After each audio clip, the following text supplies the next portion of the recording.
let's move on to a controversy that's, well, if not raging, then certainly bubbling along down Carlow. Andrea Dalton, County Councillor based in Carlow, joins me on the line. Good morning, Andrea. Good morning, Matt. How are you? Great, thanks. And you're well, I trust? I am indeed, yes. Now, I'll just read out the start of this Carlow Nationalist report. A member of the Rohingya community resettled in Carlow has described his living conditions as so poor he was better off in his refugee camp. That's certainly a damning indictment, Andrea. Indeed, and my main point that I was raising at council level is that I don't think the county council should be paying any money to landlords who don't provide a minimum standard of accommodation for anybody, regardless of who you are, where you're from. That no taxpayers' money should be given to landlords who don't keep their premises or their properties up to an acceptable standard. As it happened, I just bumped into this guy. He's now working. He arrived maybe when he was 15, and I know I think they're in this home for about 8 years. So we were just having a general discussion about it, and he was just saying it's so cold that at least when he was in the refugee camp, and this guy would have spent all his life in the refugee camp up to that, and he was just saying at least in the refugee camp he was warm. And I thought it was just a terrible indictment of the standard of accommodation that is out there at the moment, and I don't think any council should be paying money to landlords for accommodation that's substandard. Absolutely not, Andrea. At least one good piece of news there is that the man was able to find work and so on, because so many refugees that land in Ireland are left in indefinite limbo.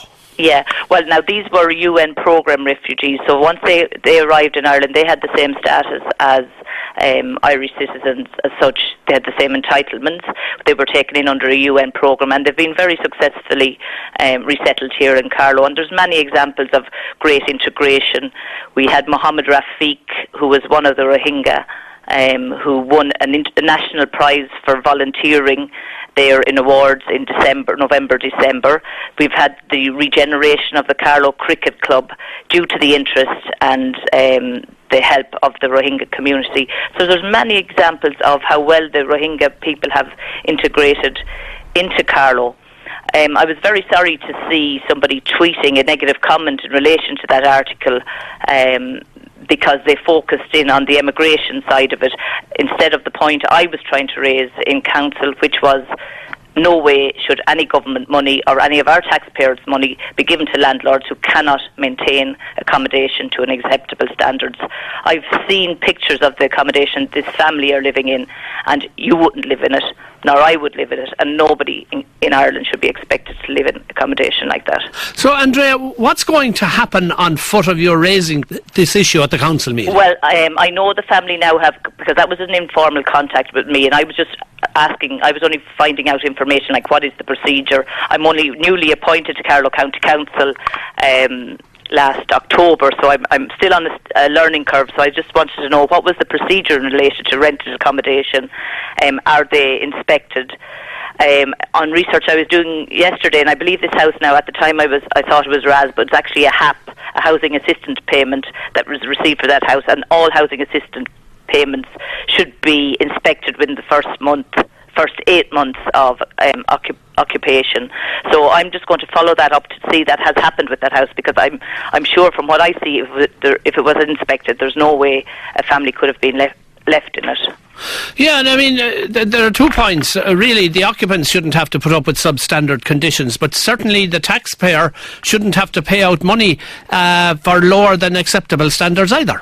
And that's exactly the point I was making. And again, I was very disappointed to see people reacting to the Rohingya side of it, because it doesn't matter who the person is. There's nobody who should be in substandard accommodation, and there's definitely no way the government should be paying money to landlords who cannot maintain just a very basic minimum standard of accommodation.